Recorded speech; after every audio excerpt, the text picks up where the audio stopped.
This is your News Source Evening Bulletin for today, Monday, the 19th day of November in the year 2018. Here's what we're tracking tonight. The Embassy of Guyana in Cuba has announced that President David Granger has completed the first round of chemotherapy treatment and has been given the green light by his doctors to return home to Guyana. The president has also completed a number of surgical interventions to treat his non-Hodgkin lymphoma diagnosis. The statement said that the president has received the first round of chemotherapy and, according to the medical team, has responded very well. He will return to Guyana on Tuesday night. The statement also said that the president may be required to return to Havana in a time prescribed by his medical team in order to examine and evaluate the progress of his recovery and to extend his schedule of treatment. The statement noted that the president has been continuing his daily routine of work, treatment, and rest under the supervision of his medical team. Last Friday, he met with Cuba's first vice president and the vice minister in the Ministry of Foreign Affairs in Cuba to discuss a number of matters of mutual interest. He expressed his thanks to the government of Cuba for the excellent arrangements that were put in place for his arrival in Cuba and his subsequent extraordinary medical treatment at a Cuban hospital. He has also thanked the management of the hospital as well as his team of medical specialists, the team of nurses, the other medical staff at the hospital, his security and protocol detail, and other government officials locally and in Cuba for their care and attention. In the National Assembly today, both sides of the House offered best wishes to the President. On behalf of His Excellency and the Government of Guyana, I express sincere gratitude to all Guyanese for their compassion and to members of this National Assembly, private sector and other organizations, heads of Caribbean states and other prime ministers and presidents elsewhere in the world who have sent best wishes for the full and complete recovery of our dear President. Our thoughts are with His Excellency and his family in what is a painful and difficult time. On behalf of the parliamentary opposition, to convey our deepest concerns and best wishes for His Excellency the President, Mr. Granger, and his fullest recovery in the shortest possible time. We are pleased, sir, to learn that the President is recovering and returning to Guyana, his homeland and our homeland, on November the 20th. And we continue to believe that the President should receive the fullest and best medical treatment available so that he can recover and continue to live a good life. Last week, the government announced the cancer diagnosis for the president. News Source understands that the cancer was caught in the early stages, and the president's medical team in Cuba has advised that he will make a full recovery. More news coming up in a moment. Christmas big, plus size big things big, we gone big, yeah. It's GTT Christmas, Merry plus size Christmas, Christmas big, plus size big things big, we gone big, yeah. It's GTT Christmas, Merry plus size Christmas, yeah. We giving you, yeah. We giving you. It's GTT Christmas, Merry plus size Christmas, yeah. We giving you, yeah. We giving you. It's GTT Christmas, Merry plus size Christmas. Ho ho ho! It's the GTT plus size Christmas. There's always more to love with GTT. Terms and conditions apply. See gtt.co.gy for details. This Christmas, get a loan for your dream car with an extended repayment term. Spruce up your home with that renovation you always wanted and take advantage of low or no down payment. Get new appliances so you can cook up a storm. You'll get same-day approval. Plus, you can win a getaway to a destination of your choice. Visit RepublicGuyana.com today to find out how. Republic Bank, we're the one for you. Get ready for Hard Drive, featuring the sexiest Jamaican superstar, Shensia, at Club Rio on Monday 19th. You're not ready at all, ready for all this unconditional love I got for you. Guyana, don't worry, I will be back at Rio nightclub. Make sure it's on roll out because your girl Shensia is gonna be there live in living colors, giving a full performance. So everybody to roll out, Rio nightclub, get there. And I see always sexy and we have a little cute face.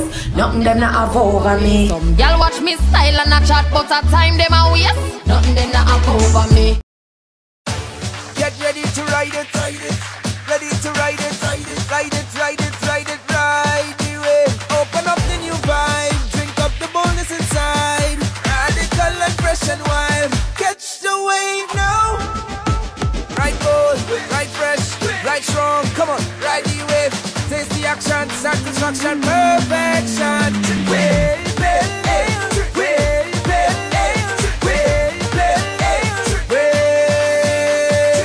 Ride the new wave of excitement sweeping Guyana. Wave Pale Ale, a premium, full-bodied, strong, and refreshing alcoholic brew, crafted to perfection for a bold, young, radical you. Don't settle for anything less. Catch a Wave Pale Ale and ride it today. Wave Pale Ale. Crafted to perfection.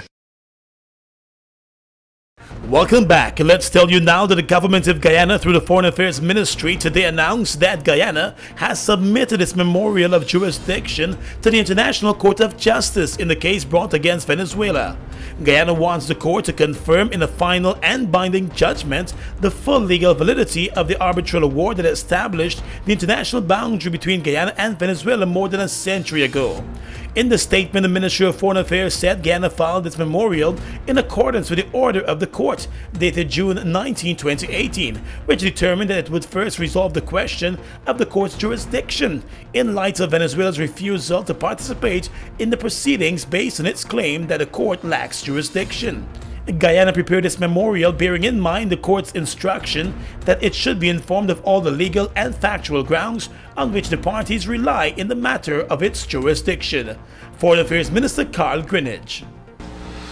Guyana's submission, accordingly, sets out how the boundary with Venezuela was established by an arbitral tribunal constituted pursuant to a treaty concluded by Venezuela and Great Britain in 1897.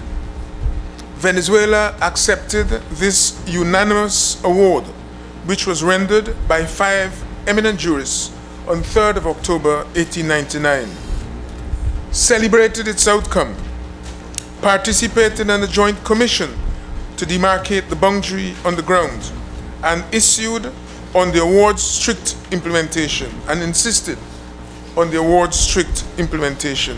The Foreign Affairs Ministry has noted that Guyana has no doubt that the court has jurisdiction to resolve the controversy that has plagued its relations with Venezuela and undermined its ability to develop its sovereign territory and natural resources. Turning our attention now to the police blotter, the Guyana Police Force wants those business owners who have CCTV security cameras in place at their premises to ensure that those cameras are properly working and recording their business activities. Crime Chief Deputy Police Commissioner Lyndon Alves reported today that there have been many cases where businesses might have fallen victim to some sort of criminal act, but are unable to assist the police because of not working security cameras. It is here a public appeal for businesses to acquire the CCTV from reputable companies. We would have experienced having had robberies on premises or within close proximity to those premises, that when we seek the assistance, it is just a dummy. So it is advisable, one, to ensure that you acquire your equipment from reputable companies and employ specialists and not persons who are moving around as technicians to install those equipment. Mr. Alves was speaking today at the launching of the police force's Christmas security program, which outlines the posture that the force will be taking as the country heads into the holiday season. Deputy Police Commissioner Paul Williams also appealed to business and property owners who have security cameras that are not working and therefore provide very little help.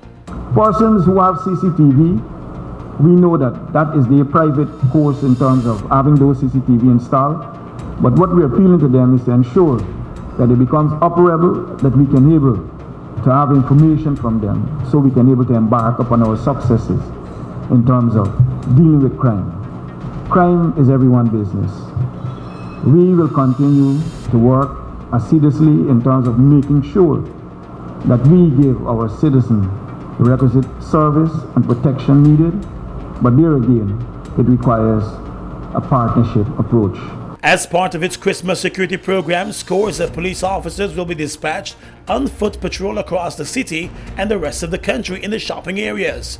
Additionally, police booths will be set up around Georgetown, and there will also be more police mobile patrol and traffic stops. The police force will be on high alert throughout the Christmas security exercise, which has already started and will continue until the 15th of January in the new year. In the courts, businessman and socialite Imran Khan was further remanded to jail today when he appeared before the chief magistrate as the attempted murder case against him continued. During this morning's hearing, attorney at law Lachmi Rahama took over the prosecution of the case, telling the court that she has received the all-clear and permission from the Director of Public Prosecutions to serve as a special prosecutor in the attempted murder case. She was hired by the family of the victim, Romario Baljit, known as Short Boss. Ms. Rahama told the court that the family of the victim was forced to file a police report recently after relatives of the accused contacted the victim's family, requesting that the matter be dropped. The court also learned that one of the Khan's relatives turned up at the home of the victim's father, demanding that the matter no longer continue. The police force has launched an investigation into those reports. Chief Magistrate Anne McLennan has further remanded Imran Khan to jail until the 26th of November, when the matter will continue. He has been on remand since November 1. He was charged for the attempted murder of 22-year-old Romario Baljit after he allegedly beat a man and kicked him to the head and face repeatedly outside the Palm Court nightclub. That came after he apparently lashed the man to the face with a bottle. The entire incident was captured on CCTV cameras belonging to Palm Court. The recordings have since been handed over to the police and will likely make up part of the evidence in the case. The young victim, who suffers from a disability, has been in and out of the hospital as he nurses multiple injuries. He was recently rushed into the emergency room after a wound to his face started to bleed uncontrollably. Doctors believe a number of veins were ruptured by the beating. The young man's family members have made it clear that they want justice in the matter. Still in the courts, he would usually be whipping up fancy dishes in the kitchen of the Pegasus Hotel. But now a 34-year-old chef will have to use his skills differently after being sentenced to jail for cocaine trafficking. Chef Hosania Moses, who was nabbed with 89 cocaine pellets in his stomach while preparing to board a Suriname Airways flight, was sentenced to 4 years in jail today after pleading guilty to the charge of cocaine trafficking. Additionally, he has been fined $1.8 million. The man appeared in court with his attorney Everton Singh Lamy at his side and admitted that he swallowed the cocaine pellets, which had a combined weight of 1.9 pounds. The court was told that he was held at the Chedi Jagan airport between November 14 and 16, 2018 and questioned in detail. His bags were searched, but drug enforcement agents came up empty-handed. However, when they continued to question the young chef, he eventually admitted that he added 89 pellets to his stomach.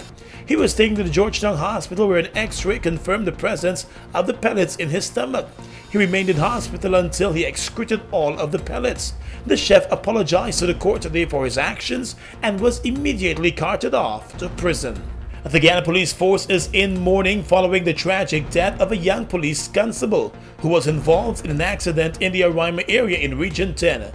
Police Constable Curtis Joseph was off duty at the time and driving a friend's car when he lost control of the vehicle and it flipped over several times. The 32-year-old cop, who served the force for 10 years, was pitched from the vehicle onto the roadway. He was rushed to the Linden Hospital but was pronounced dead on arrival. A post-mortem examination is to be conducted this week. Guyana has recorded over 100 deaths on the country's roadways for this year already. And finally tonight, a driver who left his Toyota 212 motor car behind, packed with bags of marijuana, remains underrun this evening, and the police force has launched a major search operation for him. The driver darted from the vehicle after he crashed into another car on the number 6 public road West Coast Berbice, causing major damage to both vehicles. By the time the police arrived on the scene, they found several bags of marijuana weighing more than 47 pounds in the Toyota 212 motor car. The driver who left the car behind was nowhere in sight. An investigation is underway this evening. And that's your News Source Evening Bulletin for tonight. I'm Gordon Mosley reporting and wishing our Muslim brothers and sisters a happy Human Nabi.